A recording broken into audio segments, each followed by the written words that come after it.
Good morning. Welcome back to the Retirement Report. I'm Hank Parrott, your host. All right, I'm going to go rapid fire here to get some more in for you. One of them, the next index I'm going to talk about is another one put through a company called Athene.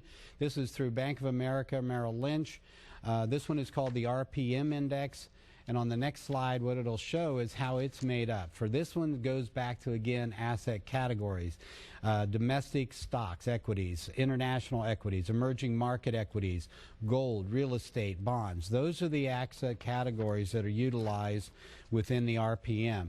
And they do the same thing as the next slide shows. It's a monthly rebalancing process leveraging positive momentum. That's the concept, again, very similar, right, to Dr. Schiller's model, but this one, instead of market sectors, is using market or asset categories. So let's go ahead and look at the next slide.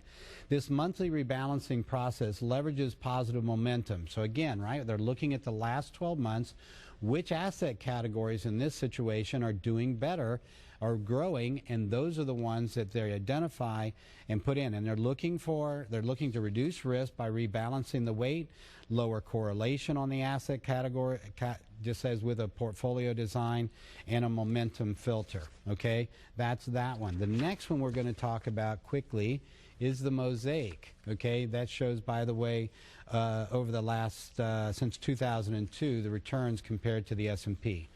All right, the next one then we'll look at is the J.P. Morgan Mosaic. This is through a company called Nationwide. You're probably familiar with them. They're again using asset categories, again, United States, Europe, and Asia with regard to stocks and bonds.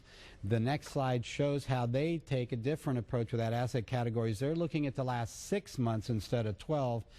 Out of those 12 asset categories, they're identifying the top 6. Then they weight them, meaning they put more money into those that are doing the best to get that momentum.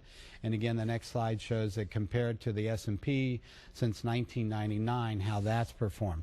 What we mainly see with the last slide is that it's been a great hedge against market downturns. And that's what a lot of these, that's why I say we can get rid of the slides now. All right, so the real issue is this. If I blend together my stock portfolio with regard to index annuities, possibly immediate annuities or fixed annuities, these are ways that I can get guarantees, okay? These are ways that I can protect my downside, especially at a time when bonds are not giving me the negative correlation they have in the past, unless I go with short-term fixed, which is going to greatly limit my potential return. So this is where, again, fixed index annuities can maybe be a good way to do that, but it's important to have those that are going to give you the most upside potential in doing that. Didn't get into near as much today as I would have liked onto this, but again, for the first 10 callers to my office, 615-376-5325, you can come in. I can dig down into this with you more. If you've got annuities, bring them in. We'll compare them. I'll be able to show you what's really in the contracts, talk about the small print, call the companies, get answers for you, all of that. First 10 callers, Debbie's standing by. She'll get you information, send you out a checklist of things to bring to your appointment with me. And we'll also give you a copy of my book, a free copy of the book, 7 Steps to Financial Freedom and Retirement, for those first 10 callers as well.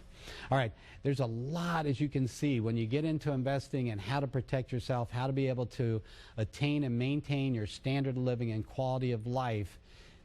Planning is so important. I hope this has been helpful to you. I hope you join me here each and every week on the Retirement Report.